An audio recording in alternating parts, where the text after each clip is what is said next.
तो आज अपन अपन एक परसों परसों पढ़ा था। परसों सप्लाई चेन मैनेजमेंट पढ़ा था, जितने लोग थे। आप बाकी जिन लोग नहीं आए तो कब मैं सो गया, लेकिन फिर भी एक बार मैं एक छोटा सा ओवरव्यू दे दूंगा। सप्लाई चेन मैनेजमेंट मतलब बेसिकली क्या होता है?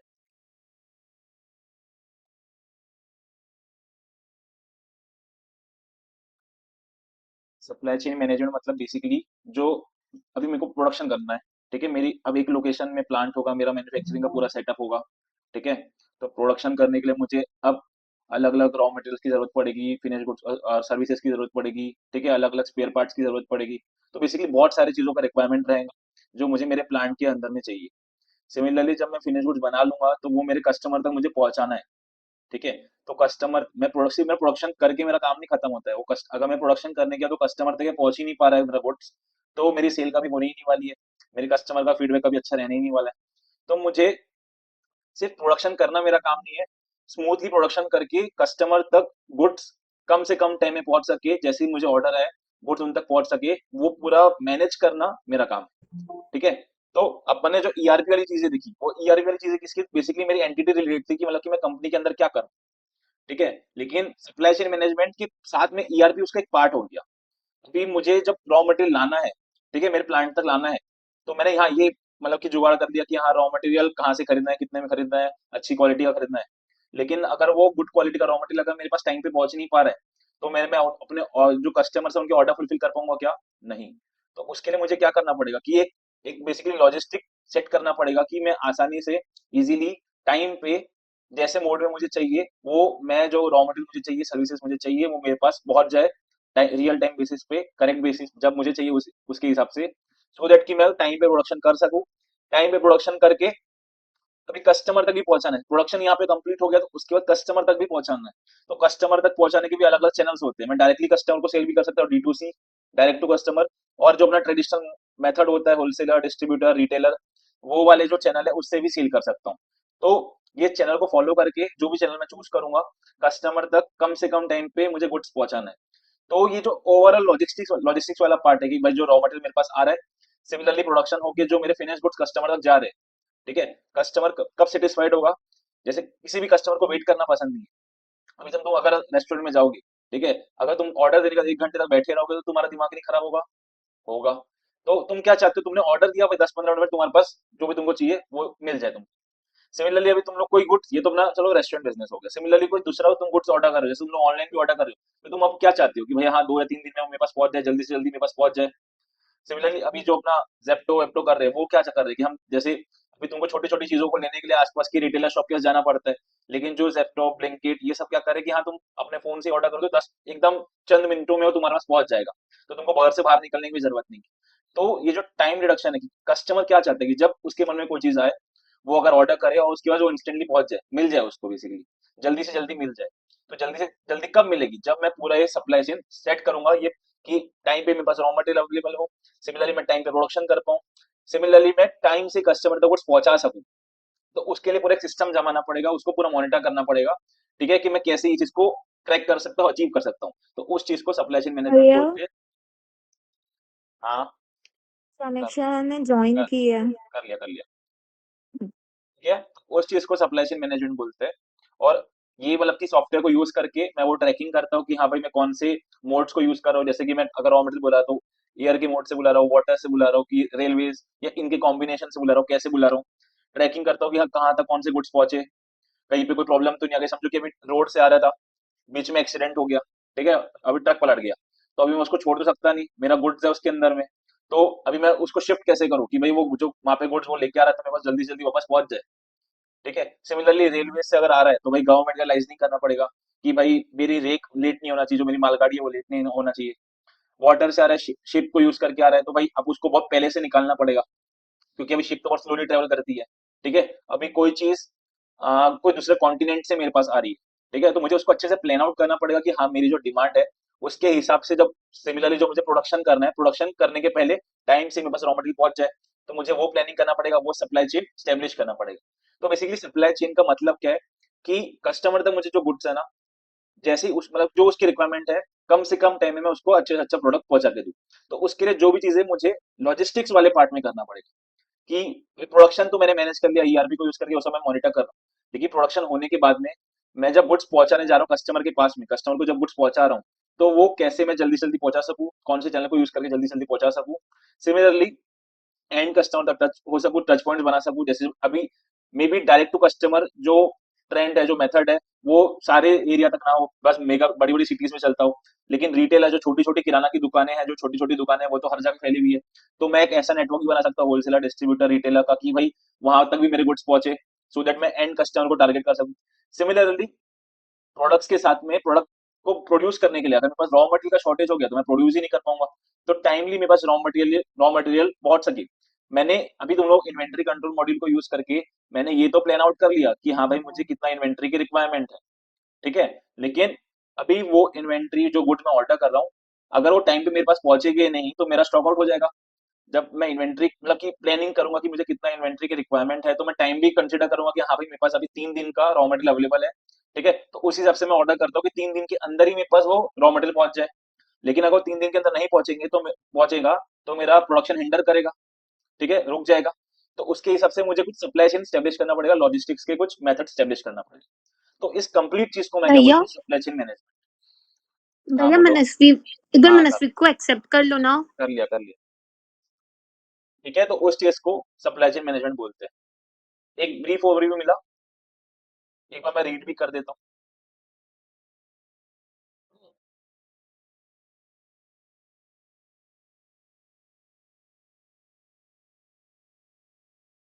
देखो यहाँ पे सप्लाई चेन मैनेजमेंट पहले एक इमेज है वो देखते हैं। यहाँ पे देखो एक पूरा चेन बना हुआ है कि रॉ मटेरियल एक थर्ड लोकेशन पे रहेगा, ठीक है, उसका एक सप्लायर रहेगा। सप्लायर मेरे को गुड्स पहुंचा के देगा मैन्युफैक्चरिंग करने के लिए। सिमिलरली मेरे जो डिस्ट्रीब्यूशन चैनल्स रहेंगे उनको यूज करके मैं मेरे जो एंड कस्टमर है, कंज्यूमर है, उन तक गुड्स को पहुंचाऊंगा, ठीक है। तो इस पूरी चेन को मैनेज करने का काम ही सप्लाई चेन करता है। यहाँ पे एक बार क्या लिखा है वो रीड करते हैं। Supply chain consist of all the activities associated with moving goods from the supplier to the customer. क्या लिखा है, सप्लाई चेन को यूज करके, कि जो लॉजिस्टिक्स मेथड को यूज करके, इसको मॉनिटर करके मैं क्या करता हूँ कि मेरे जो भी मेरे रॉ मटेरियल हो गया, फिनिश गुड्स हो गया, वो moving goods from the supplier, मतलब कि सप्लायर जो मेरा रॉ मटेरियल जो वेंडर मुझे प्रोवाइड करता है, ठीक है, उससे रॉ मटेरियल मैं अपने प्लांट तक लाऊंगा, उसको मैन्युफैक्चर करूंगा और कस्टमर तक फिनिश गुड्स को पहुंचाऊंगा। उसके पीछे जो भी एक्टिविटीज होगी वो सब कुछ मेरे सप्लाई चेन के अंदर कंसिडर होगा।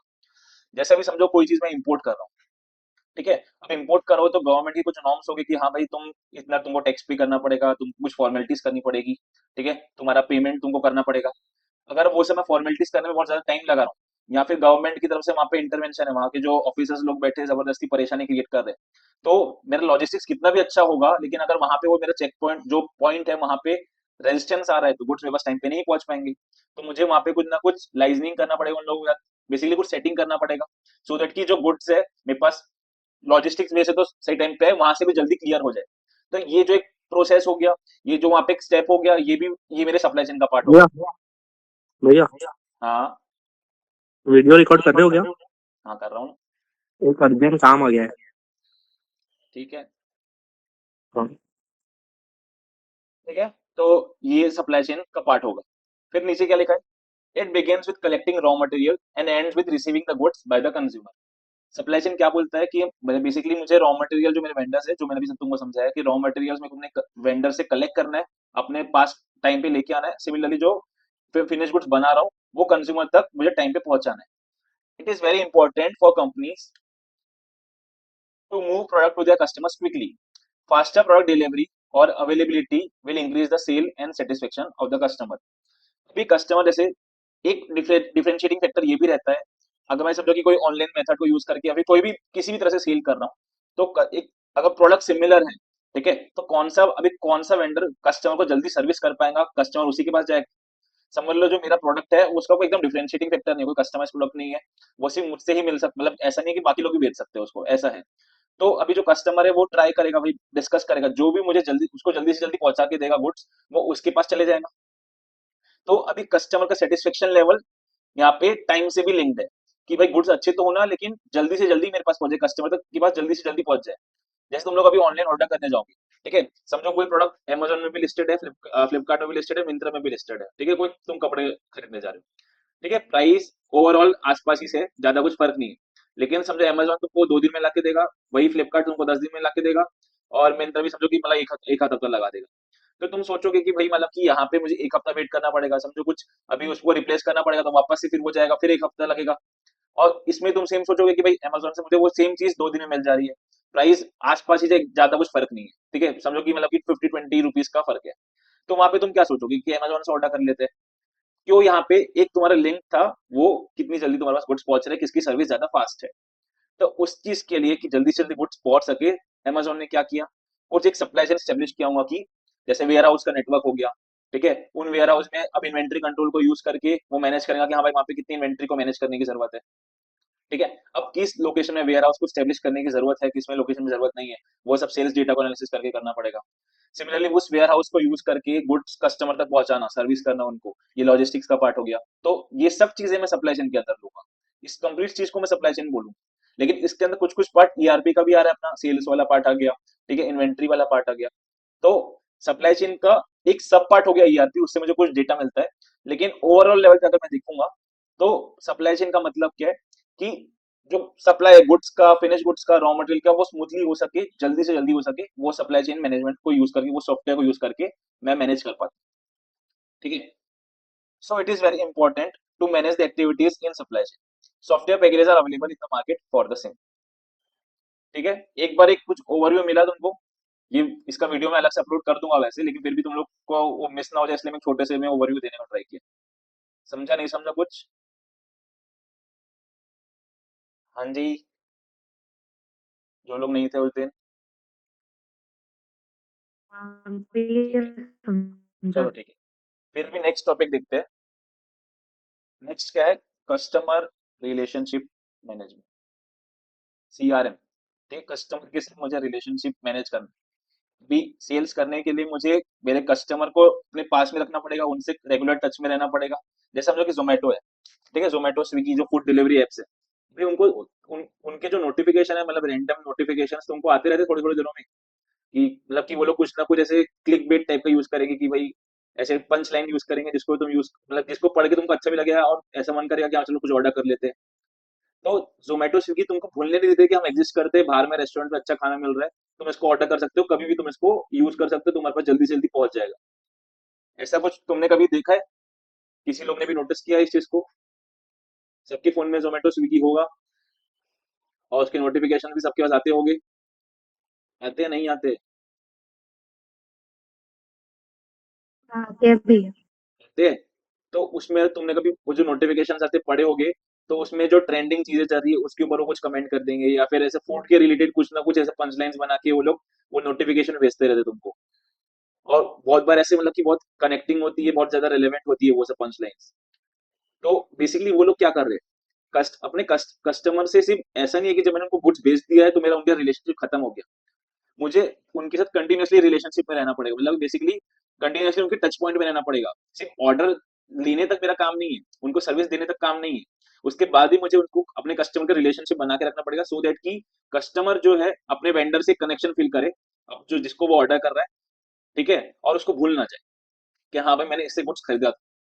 जैसे तुम लोग को अभी जैसे एक मीम भी चलता है कि बचपन में मतलब कि दोस्तों के फोन आते थे, अभी बैंक वालों के मैसेज आते हैं, ईमेल आते हैं कि बर्थडे के दिन पे बेसिकली। तो यहाँ पे तुम्हारे जो बैंक वाले हैं, ठीक है, बैंक में जो डिटेल्स में तुम्हारे बर्थ डेट लिखी रहती है, तो ऑटोमेटिकली उनका विशेष आ जाता है कि जब भी तुम्हारा बर्थडे रहेगा बेसिकली। तो यहाँ पे अभी बैंक का बर्थडे से कोई लेना देना है क्या? नहीं, लेकिन अभी हम कस्टमर है बैंक के, तो बैंक हमको सर्विस कर रहा है, बेसिकली हमसे एक टच पॉइंट बना के रखा है, हमसे एक रिलेशनशिप बनाना चाह रहा है। सिर्फ सर्विस देना काम नहीं है, एक रिलेशनशिप स्टैब्लिश करना है कस्टमर के साथ में कि वो हमको कभी छोड़ के ही ना जाए। जैसे कि अभी तुम किसी से भी कोई सर्विस ले रहे हो, किसी से तुम कोई गुड्स खरीद रहे हो, समझो कि जो वेंडर है उसके तुम्हारी अच्छी रिलेशनशिप अच्छी बनती है, ठीक है, वो तुमसे तुमको अच्छे से हैंडल करता है, तुमको अच्छे से पूछता है, ठीक है। सिमिलरली एक दूसरा वेंडर है, सेम गुड्स तुमको ऑफर करता है, लेकिन वो अच्छे से पूछता नहीं है, ठीक है, बस बहुत अड़ियल वे से बात करता है, तो तुम किसके पास जाओगे? जो तुमको अच्छे से पूछता है उसी के पास जाओगे। तो वही सेम चीज यहाँ पर भी है। अभी मार्केट में कंपटीशन इतना ज्यादा है, जो भी ब्रांड अपने कस्टमर के साथ में ज्यादा अच्छे से रिलेशनशिप बना के रखता है उसी की सेल ग्रो कर पाती है, जो ज्यादा उनके साथ इंगेज हो पाता है, जो उनके साथ ज्यादा मतलब कि अपने उनको टच करते रहता है बेसिकली कोई ना कोई चीज को यूज कर करके, ठीक है। तो इस चीज को मैनेज करने के लिए कस्टमर रिलेशनशिप मैनेजमेंट नाम का एक सॉफ्टवेयर होता है, वो यूज करता है। ये एक सब पार्ट हो गया, इसके अंदर बहुत सारी चीजें होती है, ठीक है। तो यहाँ पे रीड करने के पहले मैं तुमको एक वीडियो दिखाना चाहूंगा, फिर अपन यहाँ पे रीड करेंगे।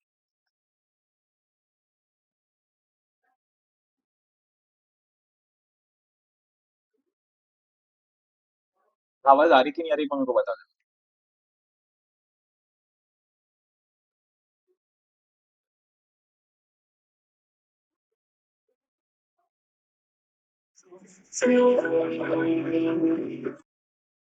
आ रही थी आवाज कुछ? हाँ भैया। ठीक है, चलो हाँ लेकर। भैया। Hello everyone, my name is Rajesh. ये नहीं है सही वीडियो। एक मिनट दो। एक मिनट से वीडियो।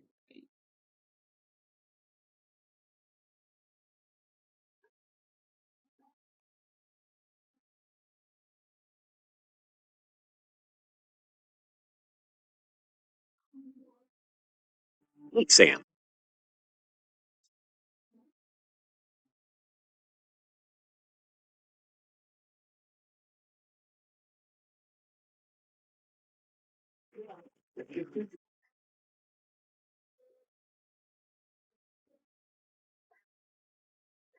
ध्यान से देखना, ठीक है?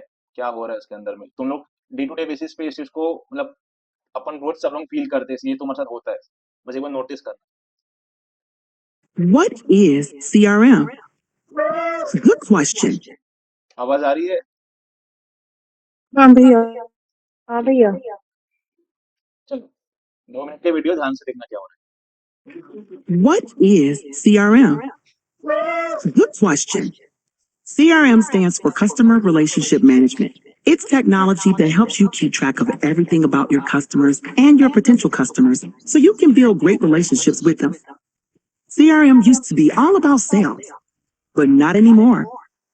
CRM is for every department, sales, but also marketing, service, commerce, and IT too. A great CRM helps you do amazing things. It centralizes all your important customer information and company data in one place. So your teams have the right information to deliver the easy, connected experiences customers expect. Take Carol here. Carol owns a network of scooter dealerships. She has a lot of customers. We just met one, Celeste. Yesterday, Celeste. है। ठीक है, देखो यहाँ पे क्या हुआ। एक जन का कोई बिजनेस है स्कूटर बेचने का, ठीक है? तो यहाँ पे अभी एक कस्टमर है। अभी कस्टमर ने जो चीज जो भी प्रोडक्ट देखा, ठीक है? अभी क्या होगा, वो जो प्रोडक्ट देख रहा है ना, वो रिपोर्ट होगा कंपनी को कि हाँ भाई कस्टमर का इसके ऊपर ज्यादा इंटरेस्ट आ रहा है, ठीक है? और तुमने भी नोटिस किया होगा, जब तुम अगर तुम कोई पर्टिकुलर प्रोडक्ट को देखते हो, तुम समझो कोई सोशल मीडिया प्लेटफॉर्म पे देख रहे हो, या फिर समझो तुम लोग बातचीत भी करते हो, तो कभी तुम लोग ने नोटिस किया है तुम लोग को उस प्रोडक्ट की एडवर्टीजमेंट दिखने लग जाती है? कभी किसी ने भी ये फील किया है कि तुम लोग सब लोग बातचीत भी करते हो कि हाँ मुझे लैपटॉप लेना है, या फिर फोन की कोई बात कर रहे हो, तो अचानक से सोशल मीडिया प्लेटफॉर्म्स के ऊपर या कहीं पर भी तुमको उसकी एडवर्टीजमेंट दिखने लग जाती है? ऐसा हुआ है? हाँ भैया। हाँ हाँ। हुआ होगा। तो ये क्यों हो रहा है? क्योंकि कंपनीज अब प्रोएक्टिवली सेल करती है। अभी यहाँ पे कस्टमर मेरे पास पहुंचा भी नहीं है, लेकिन उसकी रिक्वायरमेंट, जैसे यहाँ पे अभी डेटा यूज हो रहा है बेसिकली मेरा मेरा भी माइक का एक्सेस तो सभी के पास है, तुम जो बातचीत करते हो सब कोई ना मतलब कोई सॉफ्टवेयर सुनता है, सिस्टम सुनता है, ठीक है? सिमिलरली जो भी तुम चीजें सर्च करते हो, तो जो भी तुम सर्व करते हो, वो सब कंटेंट रिकॉर्ड होता है, उसको एनालिसिस किया जाता है कि हाँ भाई कस्टमर का पैटर्न क्या है, उसको क्या चीज पसंद आती है, क्या चीज पसंद नहीं आती। उसके हिसाब से वो प्रोडक्ट्स तुमको शो होगे, ठीक है? उसकी रिक्वायरमेंट के हिसाब से प्रोडक्ट शो होगी। सिमिलरली जैसे यहाँ पे अभी एक कस्टमर है, उसको स्कूटर लेना है, तो जनरली कोई वेबसाइट पे वो प्रोडक्ट्स को स्क्रॉल कर रही है, तो आगे क्या होता है वो देखो। Configured the scooter of her dreams. Just met one, Celeste. Yesterday, Celeste configured the scooter of her dreams 43 times.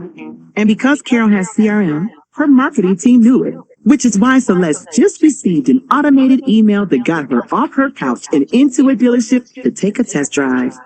When Celeste arrives, the scooter's already waiting for her, along with some accessories the sales team knows Celeste is gonna love.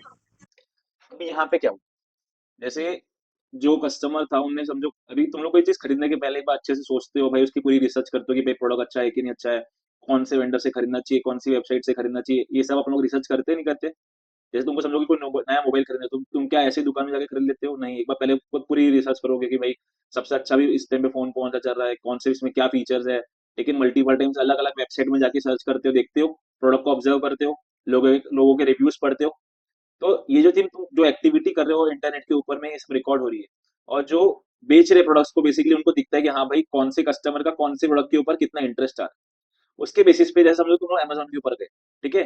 तुमने कोई product को देख लिया, तो और तुमने अगर समझो कि अमेज़न को बंद कर दिया, तो ऑटोमैटिकली थोड़े दिनों बाद या थोड़ी देर बाद अमेज़न पे एक मेल आएगा, ठीक है? आपको जो चीज़ आप जो देख रहे थे उसमें कोई नया ऑफर आया है, कोई सेल चल रही है, ठीक है? या फिर उसका प्राइस ड्रॉप हुआ है, उसमें कुछ मतलब कि उसको कंटिन्यू करो शॉपिंग को, इस टाइप के मेल आते हैं, अगर आप लोगों ने ये भी कभी नोटिस किया होगा तो।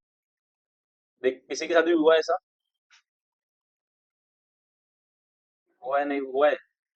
जैसे ही मतलब कि मैं कोई प्रोडक्ट को सर्च करता हूँ और मैं समझो कि ठीक है बाद में दिखते हैं, अभी नहीं दिखते, बाद में समझेगी। तो ऑटोमेटिकली जो जो भी मैं एप्लीकेशन यूज कर रहा हूँ उसके मुझे ईमेल्स आएंगे, नोटिफिकेशन आएंगे कि आप जो देख रहे थे उसके ऊपर जो भी ऑफर्स चल रहे हैं, कुछ भी चीज वो बेसिकली तुमको इंगेज करेंगे, वापस ट्राई करेंगे कि हाँ भाई वापस आके खरीदो।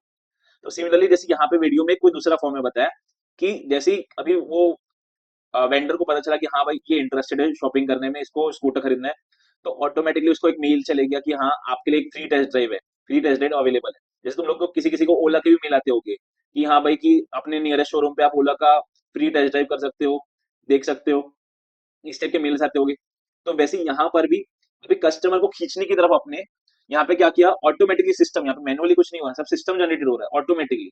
यहाँ पे वो डेटा को एनालिसिस करके उसको मेल ऑटोमेटिकली चलेगा कि हाँ आपके लिए टेस्ट ड्राइव के लिए अवेलेबल है, आप यहाँ पे आ जाइए। सिमिलरली यहाँ पे आने के बाद अभी उसको अच्छा फील करवाने के लिए यहाँ पे उसके लिए एक पर्सनलाइज पहले से बंदा बैठा हुआ था कि हाँ भाई उसको केटर करना है। उसकी रिक्वायरमेंट के हिसाब से प्रोडक्ट को उन्होंने बताया और वो टेस्ट ड्राइव यहाँ पे देने की कोशिश कर रहा है, उसको बता रहा है कि हाँ आप इसको कैसे यूज करें। अब आगे देखते हैं क्या। Next thing you know, Celeste is buying herself a scooter, a snappy helmet, and some really nice accessories. But it's not just sales and marketing who know Celeste. Thanks to Carol C. अब जैसे देखो यहाँ पे cell जब हो रही है, तुम लोग ने देखा होगा कि सेल को वो लोग क्या करना चाहते हैं। जैसे हम लोग की कोई अभी टू व्हीलर खरीद रहा है, या एग्जांपल जैसे टू व्हीलर ही कोई खरीद रहा है, तो तुम जनरली देखोगे जब वो लोग कोई टू व्हीलर या फोर व्हीलर हैंड ओवर करते हैं तो वो लोग कोई फोटो क्लिक वर्क करवाएंगे कि मतलब वो उनको स्पेशल फील करवाएंगे कि हाँ आप कोई एक अच्छी चीज कर रहे हो, आपके लिए बहुत अचीवमेंट की बात है, ठीक है, आप कोई बहुत मतलब कि अच्छा प्रीमियम प्रोडक्ट खरीद रहे हो, वो उनको वैसा फील करवाने का ट्राई करते हैं। आप लोगों ने देखा होगा लोगों की भाई, सब लोग जब कोई टू व्हीलर फोर व्हीलर खरीदता है तो उसका कोई जैसे अनबॉक्सिंग नहीं बोलेंगे, अनकवरिंग का एक वीडियो आ जाएगा कि भाई कार में से कवर उठाते हुए, उसकी पूजा वूजा टाइप की करते हुए, ठीक है, उसका एंट्री लेते हुए, उस टाइप का कोई वीडियो बना के डालते हैं। और जनरली जितने लोग परचेस करते हैं सब लोग डालते हैं, ऐसा होता है। और उनके शोरूम में ऐसा कुछ स्पेसिफाइड एरिया अलग से पहले से बनाया हुआ रहता है कि भाई ये सब करने के लिए उनको वो हैंड ओवर करने के लिए एक जैसे बड़ी सी चाबी हैंड ओवर किया जाता है। किसी ने भी देखा है ऐसा कुछ? देखा ही होगा। हाँ भैया। देखा है। तो सिमिलरली यहाँ पे क्या कराया जा रहा है, यहाँ पे जो कस्टमर है ना बेसिकली उसको सिर्फ प्रोडक्ट नहीं बेचा जा रहा है, उसको एक एक्सपीरियंस बेचा जा रहा है।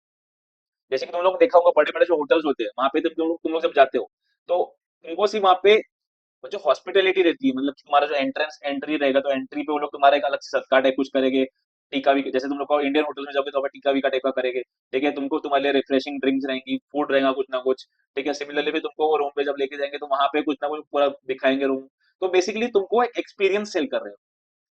तो सिमिलरली यहाँ पे सीआरएम का पार्ट में ये भी आएगा कि हाँ मुझे सिर्फ प्रोडक्ट नहीं बेचना है, मेरे कस्टमर को एक एक्सपीरियंस सेल करना है, ठीक है। अब यहाँ पे कस्टमर को गुड्स बिक चुके हैं, तो उसके बाद क्या हो रहा CRM. Every department knows, not just sales and marketing who knows Celeste. Thanks to Carol CRM, every department knows her because every team has one shared view of Celeste and all her information.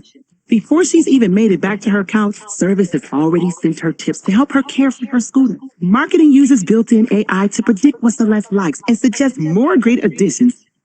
Commerce uses the same insights to create an entire storefront customized just for her. And IT builds apps that connect her to an entire community of fellow scooter lovers. Friendship and love follow. Brand love, that is. Along the way, Carol's CRM just keeps getting smarter and more. है। तो उसके बाद क्या हो, यहाँ पे goods बेचने के बाद में अभी मुझे कस्टमर से यहाँ पे रिलेशनशिप मैंने खत्म नहीं हुई।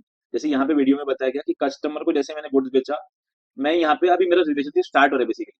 अभी मैं उसको वापस से पूक करते रहूंगा कि हाँ भाई, जैसे यहाँ पे एग्जांपल के तौर पर स्कूटर था, तो स्कूटर को कैसे चलाना है, ठीक है, उसमें क्या सेफ्टी है, क्या क्या उसके अंदर फीचर्स है, उसके लिए मैं बार बार उससे उससे कम्युनिकेट करूंगा, उसको टिप्स देते रहूंगा कि हाँ भाई कि गुड्स बेच के मेरे यहाँ पे काम खत्म नहीं हो गया, मैं तुम्हारे साथ हूँ, कोई भी परेशानी आती तो मैं यहाँ पे तुम्हारे साथ अवेलेबल हूँ, वो यहाँ पे बताना चाह रहा है। ये सब सिस्टम के थ्रू है ऑटोमेटिकली, यहाँ पे कोई ह्यूमन इंटरवेंशन नहीं है। सिमिलरली अभी मेरा जो कस्टमर का डेटा अवेलेबल है कि भाई इसकी फाइनेंशियल कैपेबिलिटी कितनी है, ठीक है, और साथ ही साथ ये भी डेटा अवेलेबल है कि हाँ इसको और रिलेटेड क्या प्रोडक्ट्स अवेलेबल है। तो मेरे पोर्टफोलियो में जैसे यहाँ पे भी मैं स्कूटर खरीदा, तो स्कूटर के साथ की जो एसेसरीज है अभी मुझे वो बेचना है, ठीक है, तो उसको बेचने के लिए अब मैं एडवर्टीजमेंट में मतलब कि उसकी फीड में, उसके सोशल मीडिया प्लेटफॉर्म्स के ऊपर में या फिर एप्स के ऊपर में या ईमेल्स को यूज करके या नोटिफ अलग अलग मैसेजेस यूज करके मीडियम यूज करके मैं भी वो सब प्रोडक्ट बेचने ट्राई करूंगा कि हाँ भाई उसको लगे कि हाँ मेरे पास जब स्कूटर है उसके साथ मैं ये भी लगा सकती हूँ, ये भी खरीद सकती हूँ, उसको जो कॉम्प्लीमेंट कर सके। तो यहाँ पे ये ऑटोमेटिकली उसकी परचेजिंग पावर के हिसाब से जो उसको प्रोडक्ट पसंद आ रहे हैं उसके हिसाब से उन्हें क्या परचेज किया उसके हिसाब से उसको प्रोजेक्ट जो प्रोडक्ट से सजेस्ट किए जाएंगे। सिमिलरली अभी यहाँ पे तुमने देखा होगा भाई कम्युनिटी बनाई दी जाती है आजकल, एक जैसे कि हाँ हम लोग मतलब ये प्रोडक्ट यूज करते हैं, एक क्या अलग कम्युनिटी रहती है, जैसे समझो कि ओला वालों की एक अलग कम्युनिटी है, हाँ भाई हम लोग ओला ड्राइवर्स है, हम लोग ओला चलाते हैं। सिमिलरली जैसे ईथर नाम का एक सिमिलरली एक ईवी ब्रांड है, उसकी खुद की कम्युनिटी है, उनके अलग से शोज होते हैं कि मतलब कि सारे ये ईथर वाले गाड़ियां निकालेंगे। तुमने जैसे ये भी सुना होगा कि भाई जैसे सारे रॉयल एनफील्ड वाले एक साथ कोई रैली पे निकाल रहे हैं कि हाँ भाई हम लोग रॉयल एनफील्ड का ये चलाते हैं। ठीक है, तो बेसिकली कम्युनिटी टाइप से उनको जोड़ दिया जाता है कि हाँ तुम ये प्रोडक्ट यूज कर रहे हो तो तुम उन चुनिंदा लोगों में से हो जो ये प्रोडक्ट को यूज कर रहे हैं, और तुमको प्रिविलेज फील कराया जाता है कि हाँ तुम कोई अच्छा प्रोडक्ट यूज कर रहे हो, तुमको प्राउड फील कराया जाता है। ठीक है, तो ये भी चीज सीआरएम के अंदर होती है कि मैं फेलो कस्टमर से उसको कनेक्ट कर दूं सो दैट कि हाँ भाई वो अपने एक्सपीरियंस शेयर कर सके, बातचीत कर सके। ठीक है, और अपने प्रोडक्ट को फ्लेक्स कर सके, अपनी सर्विस को फ्लेक्स कर सके। ठीक है, तो ये भी चीज सीआरएम में होती है। यहाँ तक कुछ समझ में आया किसी के दिमाग में कि हाँ क्या क्या मल्टीपल स्टेजेस में सीआरएम डिवाइडेड है? सेल्स करना सिर्फ जैसे नॉर्मल मैं शॉप में कोई खरीदी बेचना करता हूँ वो सिर्फ सीआरएम नहीं है। कस्टमर के साथ मुझे रिलेशनशिप अलग अलग लेवल्स पे मेंटेन करना, कस्टमर के आने के पहले मैं क्या कर रहा हूँ, कस्टमर को मैं केटर कैसे कर रहा हूँ, सिमिलरली कस्टमर के जाने के बाद मैं क्या कर रहा हूँ। ठीक है, अब एक और चीज इसमें ऐसी हो सकती है कि मैंने जैसे यहाँ पे एग्जांपल के तौर पे स्कूटर खरीदा, तो ऑटोमेटिकली कुछ एक पर्टिकुलर पीरियड के बाद मेल आ जाएगा कि भाई आपने स्कूटर इस टाइप को इस तारीख को परचेस किया था, आपका सर्विस ड्यू है, आप आ जाइए। तो प्रोएक्टिवली मैं यहाँ पे बातचीत कर रहा हूँ उसके साथ कि भाई आपकी गाड़ी के एक रिपेयर मेंटेनेंस करवा लो। इसमें मैं ऐसा कर सकता हूँ कि फ्री सर्विस ऑफर कर सकता हूँ। ठीक है, कि भाई वो वापस मेरे पास है, वापस मेरी दुकान में आएगा तो वापस से कोई चीज दिखेगी तो उसको मैं क्रॉस सेल करने का ट्राई कर सकता हूँ। तो ये सब बेसिकली तरीके हैं कि कस्टमर को वापस से अपने पास लेके आने और जिसको यूज करके वो अपने गुड्स बेच सके। ठीक है, यहाँ पे एक बार वीडियो कंप्लीट करते हैं फिर डिस्कस करेंगे। Helpful. Serving up actionable analytics. Carol CRM just keeps getting smarter and more helpful. Serving up actionable analytics for everyone at Carol's dealership, which makes Carol's employees happier and helps them surprise and delight Celeste again and again. The right CRM helps businesses focus on customers and unites everyone with one shared goal. Make Celeste, or whoever your customer is, happy. एक चीज यहाँ पे video में बीच में आई थी, जैसे वहां पे ये भी सबके साथ होता है, तुम लोग के लिए स्पेशल ऐसे क्यूरेटेड कुछ डिस्काउंट के कोड्स आते होंगे, तुम लोग को मेल्स पे आते होंगे, हाँ आपके लिए स्पेशल भाई 15% का ये कोड यूज करिए, आपको ऑफर मिल रहा है इस लिमिटेड पीरियड के लिए। ऐसे किसी को मेल्स आते हैं या फिर नोटिफिकेशन कुछ आते हैं? आप लोग अगर मल्टीपल एप्लीकेशन यूज करते होंगे तो आते ही होंगे कि हाँ भाई इस पर्टिकुलर पीरियड के लिए सिर्फ आपके लिए ये मतलब कि ये ऑफर आपके लिए चल रहा है, आपको सिर्फ आपको ही मिलेगा। और तुमने ये भी देखा होगा कि तुम कोई एप्लीकेशन यूज कर रहे हो, जैसे अभी तुम ओला उबर सब लोगों ने ट्रेवल किया होगा, अपनी सिटी में तो नहीं है बाहर में, तो तुमने देखा होगा कि जो प्राइसेस है सबके डिवाइसेस में अलग अलग दिखता है। तो वहां पे जो मेरा कंजम्पशन पैटर्न है उसको यूज करके वो प्राइस मुझे सजेस्ट करता है, मेरे लिए एक्स्ट्रा डिस्काउंट में भी लगा दे। ठीक है, मेरे लिए अलग से कुछ ऑफर्स क्रिएट कर ले, वाउचर्स क्रिएट कर ले, तो मैं उसको यूज करूँ। तो एक पर्सनलाइज टच क्रिएट करा जाता है कस्टमर के साथ में। किसी ने फील किया ये वाला चीज? हाँ नहीं हुआ है किसी के साथ, कभी देखा है? या जोमेटो से ऑर्डर करते होगे तो भाई मे बी आपके आपके फोन में अलग प्राइस दिख रहा है, आपके समझो कि घर में मम्मी का फोन है, मम्मी के फोन में देखोगे तो उसमें अलग प्राइस दिख रहा है, उनको कुछ स्पेशल एक अलग से कूपन दिया जा रहा है। देखा है कभी किसी ने कुछ फील किया ये वाला पार्ट? सो गए क्या? एक जन का सिर्फ रिएक्शन आ रहा है, बाकी किसी का नहीं हुआ? या आप लोग ऑनलाइन शॉपिंग नहीं करते हो? होता है। तो वही चीज यहाँ पे सीआरएम में बताया जाएगा कि मैं कस्टमर को कैसे एंगेज रख सकता हूँ अपने साथ में, वो सब कुछ मैं सीआरएम को यूज करके मैनेज करता हूँ। एक ब्रीफ ओवरव्यू मिला सीआरएम का।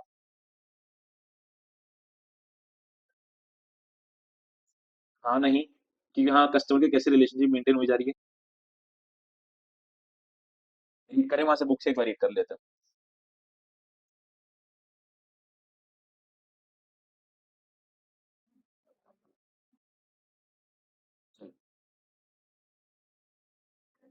अभी यहाँ पे सीआरएम में क्या लिखा हुआ वो रीड करते हैं। CRM, CRM is a term applied to processes implemented by a company to handle its contact with its customer। मैं अपने कस्टमर के साथ कैसे कनेक्शन बना के रख सकता हूँ, ठीक है। उस चीज के लिए जो मैं टेक्नोलॉजी यूज करूंगा उसको हम बोलते हैं CRM. CRM covers methods and technology used by companies to manage their relationship with clients। पहली लाइन को बस दूसरे वर्ड्स को जंबल करके वर्ड्स को बदल के सेम लाइन बोला है, वही मेरे को अपने कस्टमर के साथ में रिलेशनशिप बना के रखना है, उनके साथ कनेक्शन बिल्डअप करके रखना है। तो उसके लिए मैं क्या मेथड यूज करूंगा, कौन सी टेक्नोलॉजी यूज करूंगा, वो सीआरएम है। जैसे अपने वीडियो में एक एग्जांपल देखा कि हाँ कैसे वो यूज में आ रही है। It is not only the responsibility of customer service group और IT team, it touches all major part of an enterprise.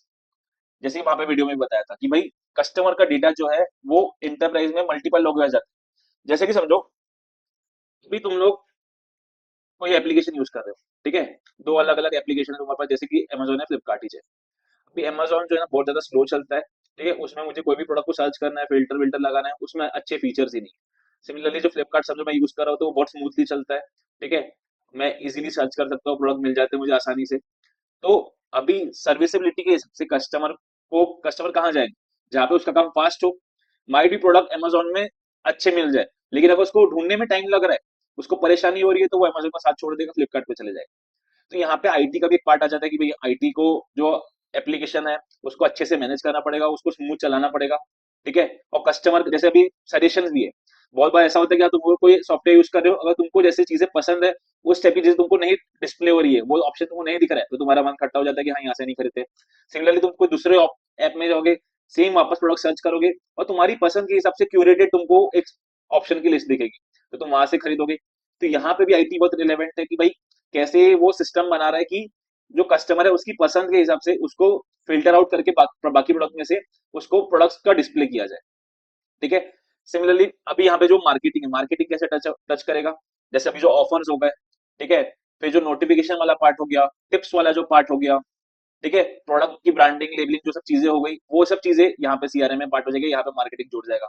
तो वैसे ही एग्जांपल के तौर पे जो यहाँ पे बोल रहा है कि it touches all major part of an enterprise, तो जो कस्टमर का टच पॉइंट होता है सिर्फ वो सेल्स टीम नहीं होती जहाँ पे मैं ऑर्डर प्लेस करता हूँ, मैं एंटरप्राइज में मल्टीपल लोगों के साथ में मेरा डीलिंग्स होता है। बैक एंड में डायरेक्टली नहीं होगा, माइट भी आईटी अगर अच्छे से काम नहीं करेगा तो सिस्टम अच्छे से काम नहीं करेगा, तो कस्टमर को पसंद नहीं आएगा।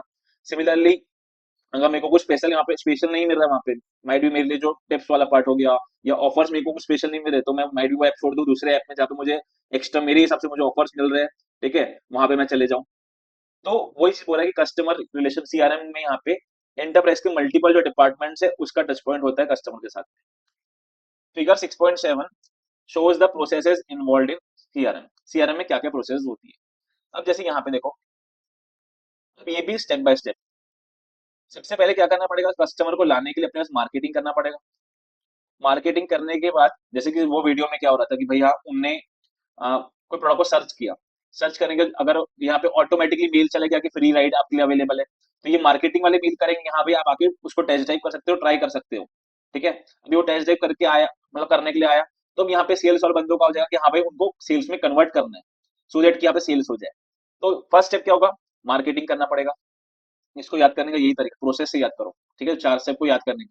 नहीं तो जैसे पीएलएम है, सीआरएम, चारों में 4 प्रोसेस है, कंफ्यूज हो सकते हो।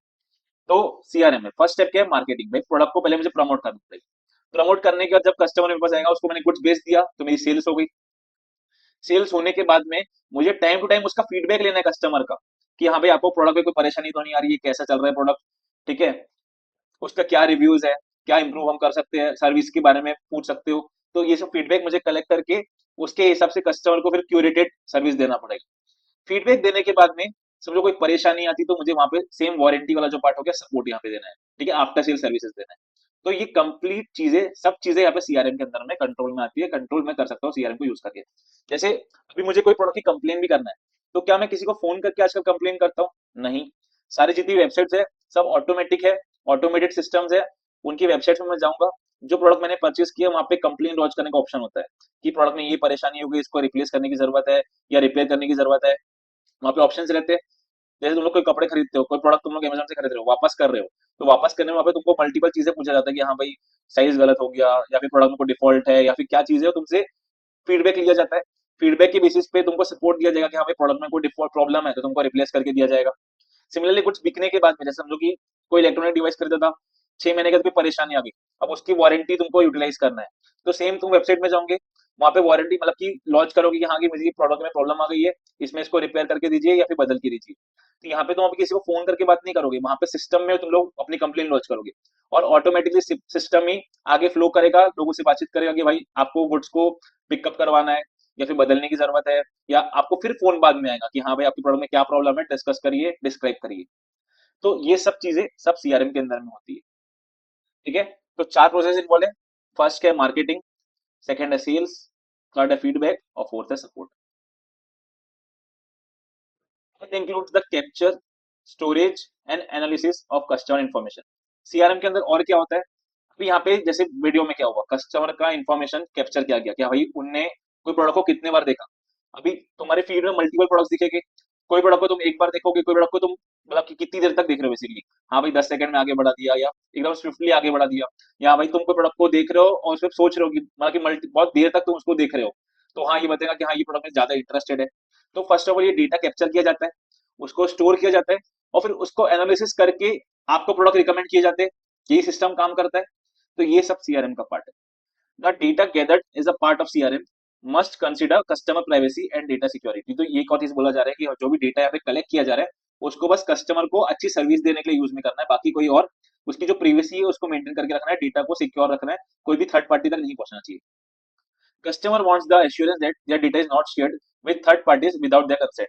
अब जब आप लोग एप्लीकेशन डाउनलोड करते हैं कोई भी, तो फर्स्ट ऑफ ऑल वो बहुत सारी परमिशन आपसे लेता है कि हाँ हम आपको नोटिफिकेशन भेजेंगे, ठीक है, आपका फाइल को एक्सेस कर सकते हैं, ऑडियो सुन सकते हैं, बेसिकली जो जो बहुत सारी चीजें परमिशन तुमसे लिया जाता है। तो वो तुम्हारा डेटा कलेक्ट कर रहे हैं। तो कस्टमर यहाँ पे क्या एक्सपेक्ट करते हैं कि ये जो डेटा है मेरा, वो कोई थर्ड पार्टी को बेचे ना विदाउट मेरा कंसेंट, वो किसी का सेल मतलब कि शेयर नहीं होना चाहिए। आप मुझे सर्विस देने के लिए मैं भी उसको यूटिलाइज करूं, लेकिन वो किसी का शेयर नहीं होना चाहिए। तो ये भी सीआरएम का पार्ट है, ये उसके एथिक्स का पार्ट है। ठीक है, ये सिस्टम में एम्बेडेड रहता है कि जो डेटा कलेक्ट हो रहा है कोई भी उसको इलीगली किसी के शेयर ना कर सके and not accessed by third parties. Customer also want their data used by companies to provide benefit to them, मतलब कि हाँ ये डेटा कलेक्ट करो तो उसका मुझे कुछ बेनिफिट दो, इससे तो मुझे ज्यादा अच्छी सर्विस दे सकते हो, उसका कुछ काम करो। The technology requirement of CRM consists of a database to store entire information about the customer and a software for interacting, analyzing and supporting customer। तो ये लाइन का मतलब क्या है, अभी सीआरएम में किस चीज की रिक्वायरमेंट है। फर्स्ट ऑफ ऑल तो एक ऐप का फेस होना जहां पे तुम प्रोडक्ट्स को देखोगे, सॉरी, एक ऐप का फेस होगा जहां पे तुम कस्टमर का इंटरेक्शन करोगे, उसको उसको प्रोडक्ट दिखाओगे, उसको एनालिसिस, वो जो इन्फॉर्मेशन पे तुम जनरेट करोगे उसको एनालिसिस करोगे और कस्टमर को सपोर्ट देने के लिए एक ऐप का फेस होना। सिमिलरली बैकएंड में अभी डेटा स्टोर भी होना चाहिए ना, वो जैसे कि तुम लोग समझो कि तुम लोग कोई प्रोडक्ट को सर्च कर रहे हो, ठीक है, नेक्स्ट टाइम तुम लोग जब वापस वो एप्लीकेशन में जाते हो तो वो प्रोडक्ट तुमको वापस से दिखता है कि हाँ लास्ट टाइम आप आए थे तो ये आपने सर्च किया था, ठीक है, ये प्रोडक्ट आपको पसंद आ रहा था, ये आपने विश लिस्ट किया था। तो उसका मतलब ये हुआ ना कि वो प्रोडक्ट कहीं ना कहीं जाके स्टोर हुआ। तो एक डेटाबेस मेंटेन करने की जरूरत है कि हाँ भाई कौन सा कस्टमर क्या प्रोडक्ट सर्च कर रहा है, क्या चीज उसको पसंद आ रही है, और वो डेटा को एनालिसिस करके फिर कस्टमर को सपोर्ट करना है, उसको अच्छी सर्विसेज देना है। समझ में आया सीआरएम क्या होता है? हाँ नहीं?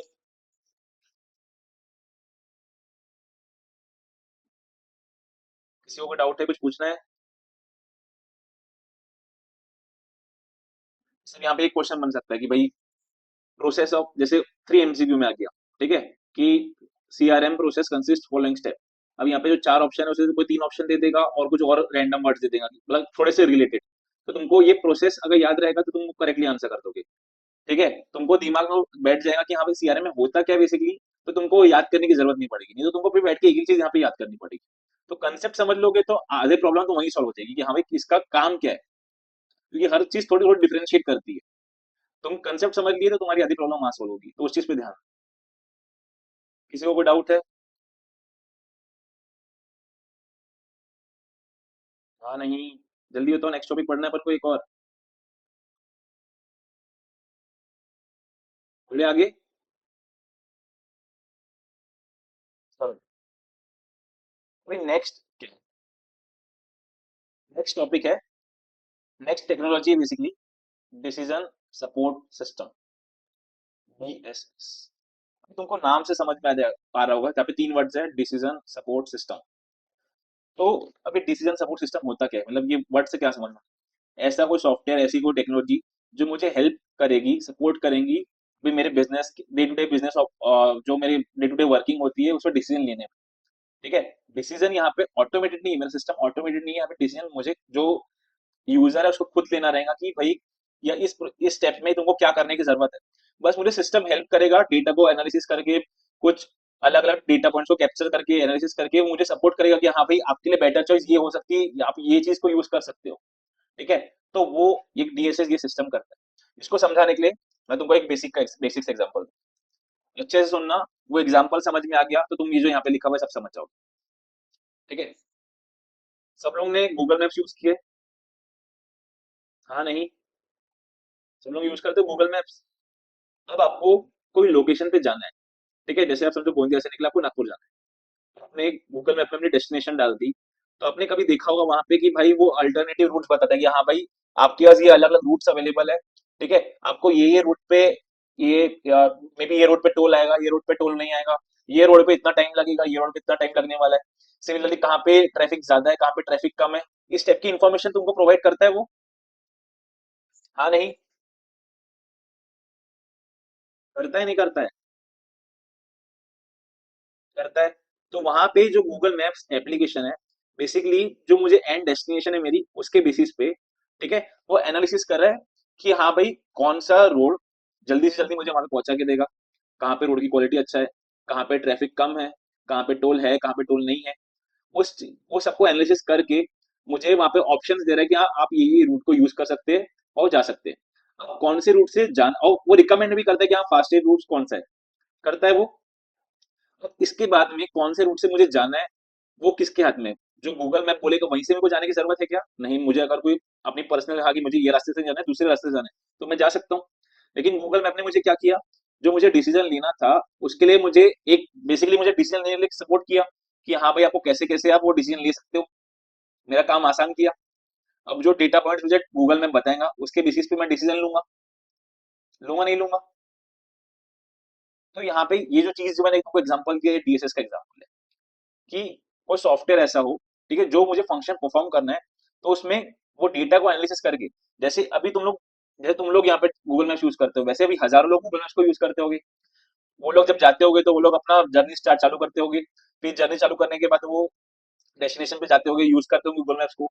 तो वो सारा डेटा कैप्चर कर रहा है गूगल मैप्स, और उसको प्रोसेस कर रहा है कि हाँ भाई कौन से रूट से कितने लोग जा रहे हैं, कहाँ पे ट्रैफिक ज्यादा है, कहाँ पे रोड अच्छे है, ठीक है, कहाँ पे मतलब कि कहाँ पे ज्यादा टाइम लग रहा है, कहाँ पे कम टाइम लग रहा है, वो सबको एनालिसिस करके मुझे वो रिकमेंडेशन देता है, देता ही नहीं देता है। और फिर उसको तो मतलब कि गोइंग फॉरवर्ड फिर मैं यूज करता हूँ। सिमिलरली जैसे जैसे मैं चलते जाता हूँ वैसे वैसे भी मुझे रिकमेंडेशन देता है कि हाँ भाई अगर यहाँ पे मतलब कि ऑप्शन मुझे तब भी देते रहता है कि हाँ अगर आप इस रूट पे जा रहे हो तो इस रूट के अंदर भी मल्टीपल ऑप्शन है, कहाँ से आप जल्दी से जल्दी पहुंच सकते हो। तो वो मुझे हर जगह पे सपोर्ट कर रहा है, लेकिन एंड डिसीजन मुझे ही लेना था, यूजर को ही लेना था। तो वही जो चीज है उसको मैं बोलूंगा टीएसएस। ये सिस्टम जो यहाँ पे तुमको अपन यूज करते डे टू डे बेसिस पे, उसको मैं बोलूंगा टीएसएस। समझा नहीं समझा? कुछ एक एग्जांपल से कुछ दिमाग में आया क्या कंसेप्ट है? हाँ नहीं? जैसे एग्जांपल के तौर पे अब यहाँ पे अपन अब कम बिजनेस से थोड़ा जोड़ते हैं। अभी बिजनेस में सिस्टम, अभी मेरे पास इन्वेंट्री बहुत सारे रॉ मटेरियल मैं परचेज करता हूँ, ठीक है, फिनिश गुड्स मेरे पास पड़े रहते हैं।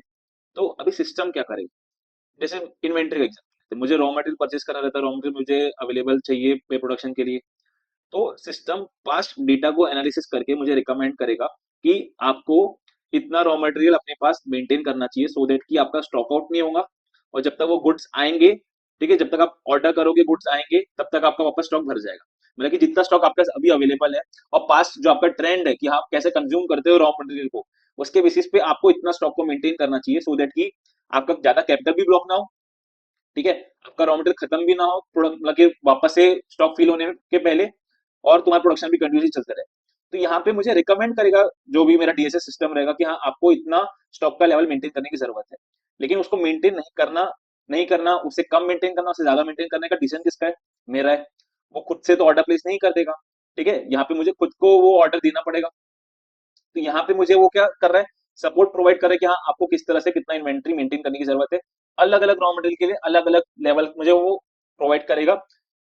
क्या कैसे प्रोवाइड करेगा? डेटा को एनालिसिस करके, जो पास्ट डेटा जनरेट हो रहा है, जैसे अभी मैं जब कोई भी रॉ मटेरियल कंज्यूम करूंगा तो मुझे सिस्टम के अंदर बताना पड़ेगा कि हाँ मैंने आज इतना रॉ मटेरियल निकाला, कल इतना रॉ मटेरियल निकाला, परसों इतना रॉ मटेरियल निकाला। तो ये सब डेटा इनपुट होते जा रहा है सिस्टम के अंदर में, और जब डेटा इनपुट हो रहा है सिस्टम के अंदर में तो सिस्टम उसको एनालिसिस कर रहा है और मुझे रिकमेंड कर रहा है कि हाँ भाई आपको जो पास्ट ट्रेंड है, आप जो जिस तरह से आप यूज करते हो उसके हिसाब को आपसे आपको इतना रॉ मटेरियल मेंटेन करने की जरूरत है। समझेगी एक और एग्जांपल? सिमिलरली ऐसा हो सकता है, अभी मेरे पास ऑर्डर्स आए, ठीक है, मेरे पास ऑर्डर्स आए हुए हैं, अभी मुझे प्रोडक्शन करना है। तो प्रोडक्शन करने के लिए जैसे ही मैं सिस्टम में ऑर्डर्स प्लेस करूं, तुमने देखा था अपने वर्ड पढ़ा था ऑर्डर शेड्यूलिंग, ठीक है, तो क्या मैक्सिमम एफिशिएंसी पे कम कम से कम टाइम पे मैं ज्यादा से ज्यादा ऑर्डर फुलफिल कर सकूं। जैसे तुम लोग जब तुमको मैं याद होगा, मैं जब प्रोडक्शन मॉड्यूल समझा रहा था तो मैं तुमको बताया था कि हर प्रोडक्ट प्रोसेस के अंदर में अलग अलग टाइम लगता है प्रोसेस करने के लिए, ठीक है, किसी मशीन में ज्यादा टाइम लगेगा, किसी मशीन में कम टाइम लगेगा। तो यहाँ पे मैं ज्यादा से ज्यादा मशीन को यूज कर सकूं, उसको कम से कम टाइम खाली रखूं, मेरा ये मोटिव रहेगा। तो यहाँ पे डीएसएस उसके साथ में कैसा काम करेगा?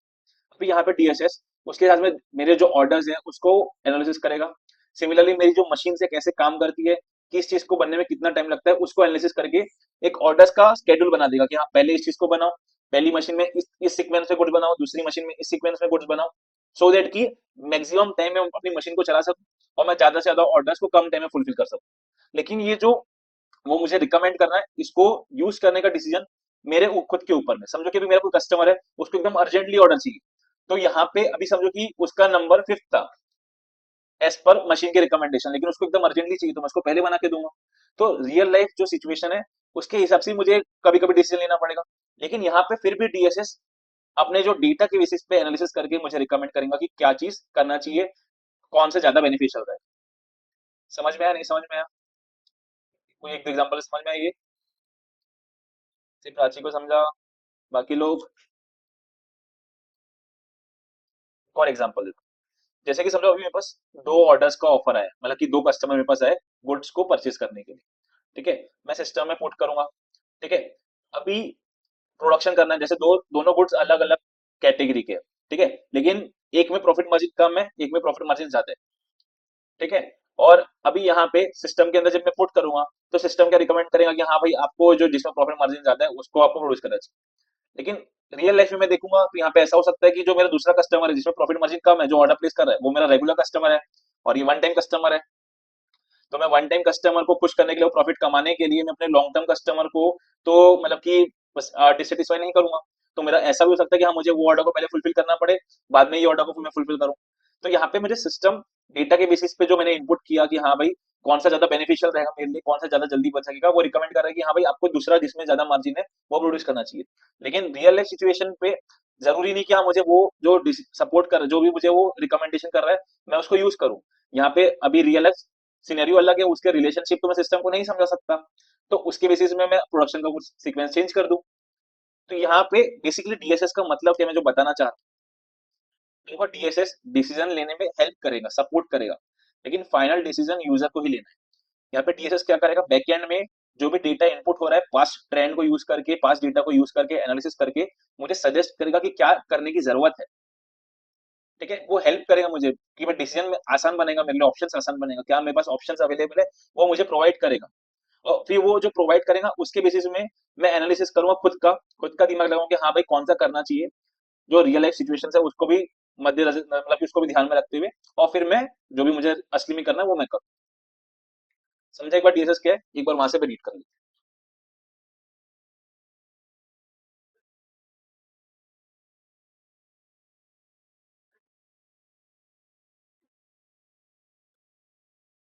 यहाँ पे जो वर्ड्स है उसमें खो मत जाना, जो मैंने कंसेप्ट बताया ना वो ध्यान में रखना, और वहां पे अगर तुम लिख सको अपनी बुक्स में तो बहुत अच्छा रहेगा, बाद में जब तुम पढ़ोगे तो तुम उससे कनेक्ट करो क्या मैं क्या बोलना चाह रहा था। DSS decision support system, decision support system are interactive computer based system that aid मतलब क्या, हेल्प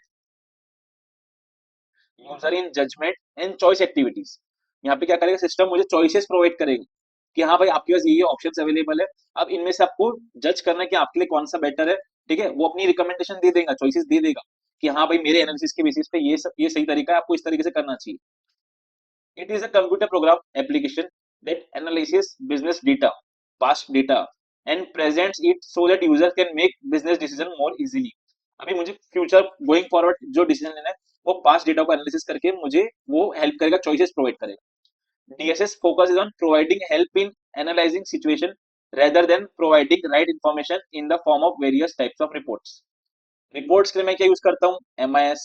अपन ने MIS से देखा था कि हाँ MIS का काम क्या है, जो मैनेजमेंट है उसको इन्फॉर्मेशन प्रोवाइड करना रिपोर्ट्स के फॉर्म में समराइज करके। DSS का काम क्या है? सिचुएशन को एनालिसिस करके, ठीक है, यहाँ पे क्या करेक्ट पाथ होगा, ठीक है, वो बताना है उसको। इन्फॉर्मेशन अभी सिस्टम के अंदर समझो कि कोई इन्फॉर्मेशन गलत डली हुई है, तो अभी DSS उसको प्रोसेस करेगा, उसको प्रोसेस करके वो बताएगा कि हाँ भाई आपके पास ये सही है।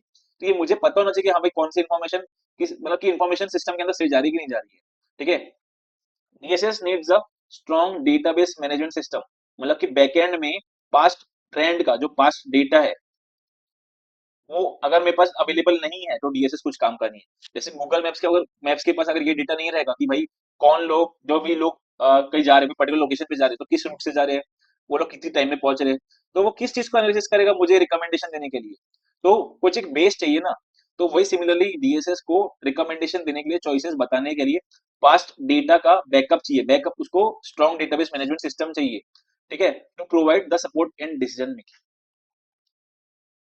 समझ में आया नहीं समझ में आया?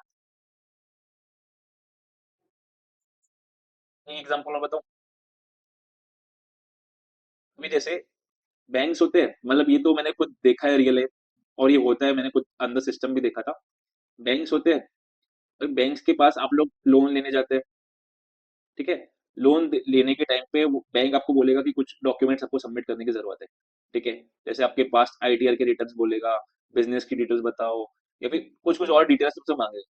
तो भी बैंक के पास एक सिस्टम होता है, जैसे बैंक चेक करता है कि जिसको वो लोन देने जा रहा है क्या उसकी औकात है उस लोन को सर्विस करने की, बेसिकली वो क्या रीपे कर सकता है कि नहीं, उसके हिसाब से बैंक लोन ग्रांट करता है, ठीक है। और अगर ग्रांट करेगा भी तो जो उसकी औकात है उसके हिसाब से, समझो कि अभी किसी की कैपेबिलिटी से 10 लाख के लोन को अफोर्ड करने की है, तो बैंक उसको 10 लाख का लोन ऑफर करेगी। समझो कि किसी की कैपेबिलिटी 1 करोड़ की है तो वो 1 करोड़ लोन ऑफर करेगी। लेकिन ये जो लिमिट, मतलब कि कितनी औकात है, कितना वो कितना बियर कर सकता है, वो बताने के लिए एक सिस्टम चाहिए। तो गवर्नमेंट वाला बैंक क्या करते हैं, बैकएंड पे क्रेडिट अप्रेजल नाम का एक सिस्टम होता है। जो भी लोन लेने आता है, बेसिकली क्रेडिट लोन मुझे क्या कर रहा है, क्रेडिट दे रहा है। जैसे तुम लोग अभी जब लाइबिलिटीज कहाँ पे दिखाते हो, क्रेडिट पे दिखाते हो, क्रेडिट साइड में दिखाते हो, तो बेसिकली तुमको लोन यहाँ पे बैंक क्या दे रहा है, क्रेडिट दे रहा है। तो ये क्रेडिट को अप्रीज मतलब चेक करना कि हाँ भाई सामने वाले की कितना वो अफोर्ड कर सकता है, कितना उसको लोन देना चाहिए। तो बैंक्स क्या करते हैं, बैंक्स के पास तो अभी हजारों लाखों लोगों का रीपेमेंट का डेटा है। अभी जैसे अलग अलग कस्टमर लोग ने बैंक से लोन लिया, अभी ऐसा हो सकता है कि कोई कस्टमर लोन को वापस कर पा रहा है, कोई कस्टमर के जो चेक से बाउंस हो जा रहा है वो लोन को वापस नहीं कर पा रहा है। तो जो बैंक का जो सिस्टम है, वो जो कस्टमर्स है उनकी सिचुएशन, जो उनके बैकएंड का जो डॉक्यूमेंट्स कलेक्ट किया था उसको एनालिसिस करके रिकमेंड करता है कि हाँ भाई ये जो बंदा आ रहा है ना इसका भी सिचुएशन कुछ इस टाइप का ही है, ये लोन मतलब कि इतना ही लोन को अफोर्ड कर सकता है, इससे ज्यादा लोन दोगे तो डिफॉल्ट के रिस्क बढ़ जाएगा। ये कैसे बताया सिस्टम ने, बैकएंड पे पास्ट जितने भी कस्टमर्स है उनकी जो रिपेमेंट हिस्ट्री है, ठीक है, उसको एनालिसिस करके एक सजेशन देता है कि ये जो पर्टिकुलर कस्टमर आ रहा है इसकी जो मतलब कि बैकग्राउंड है, मतलब इसका इनकम डिटेल्स हो गया, इसकी एसेट की डिटेल्स हो गई, इसकी करंट जो सिचुएशन है उसके हिसाब से सिर्फ ये इतना ही लोन को रीपे कर पाएगा, माइट भी इससे ज्यादा लोन दोगे तो डिफॉल्ट का रिस्क बढ़ जाएगा। क्योंकि यहाँ पे अभी बैंक के पास तो ऐसे लाखों करोड़ों अलग अलग जो कस्टमर्स है उनका डेटा अवेलेबल है, सबसे वो डेटा कलेक्ट करते हैं, उनको लोन देते हैं। अभी कोई लोन को वापस करता हुआ, कोई लोन का किसी कस्टमर को लोन बाउंस हो जाए वो उसको डिफॉल्ट कर दे, तो यहाँ पे अभी सिस्टम एनालिसिस करेगा कि हाँ भाई ऐसे कितने चांसेस ऐसे हो रहे हैं, ऐसे प्रोबेबिलिटी कितनी ज्यादा हो रही है कि हम किसी ऐसे कस्टमर को, मतलब सिमिलर कस्टमर जो हो जिसका बैकग्राउंड सिमिलर हो उसको इस अमाउंट तक का लोन दे रहे, तो वो कितने परसेंट टाइम्स वो वापस कर पा रहा है, समझो कि कितने परसेंट टाइम वो वापस नहीं कर पा रहा है, तो उस हिसाब से एक क्रेडिट की लिमिट सेट होती है, ठीक है, और फिर कस्टमर को लोन ग्रांट किया जाता है। तो यहाँ पे सिस्टम में यहाँ पे क्या हो रहा है, डिसीजन लेने में हेल्प किया जा रहा है कि भाई जो कस्टमर आ रहा है लोन लेने के लिए उसको कितना क्रेडिट देने की जरूरत है, कितना क्रेडिट उसको हम दे सकते हैं। कैसे हो रहा है, बैक एंड पे जो पास कस्टमर्स है उनके डेटा को एनालिसिस करके हो रहा है, ठीक है। समझा DSS क्या होता है एक बार? हाँ नहीं? तो अपन ने 5 टेक्नोलॉजीज पढ़ी।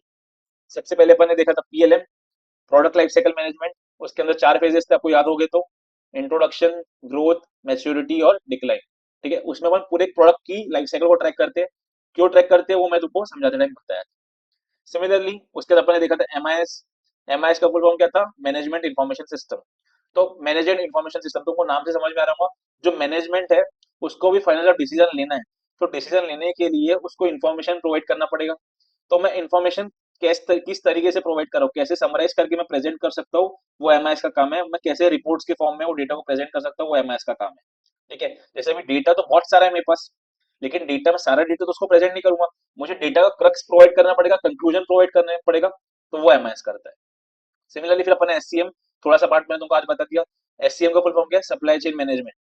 जो लॉजिस्टिक्स वाला पार्ट है, जो मेरे कस्टमर है उसके पास कम जल्दी से जल्दी अच्छे से अच्छा बेस्ट प्रोडक्ट पहुंच सके, तो मैं कैसे पहुंचाऊं, तो मुझे पूरा लॉजिस्टिक्स वाला पार्ट, रॉ मटेरियल वाला साइड वाला भी और फिनिश गुड्स वाला साइड भी वो फिगर आउट करना पड़ेगा।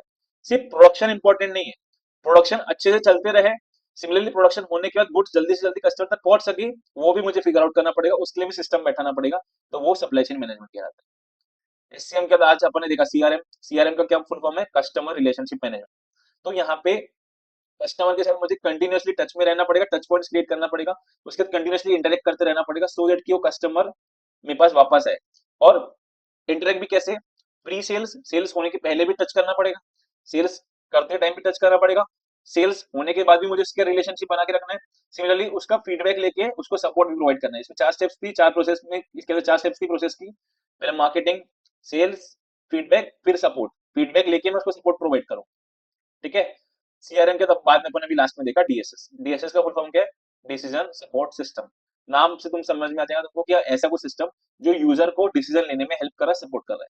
और इसको समझने के लिए बस एक एग्जांपल दिमाग में रखना, गूगल मैप्स वाला। अगर बाकी चीजें तुमको नहीं भी दिमाग में घुसी तो बस वो गूगल मैप से कनेक्ट करो कि हाँ भाई उसमें क्या होता है, तुमको पूरा टॉपिक समझ में आ गई ये सारी टेक्नोलॉजीज? हाँ नहीं?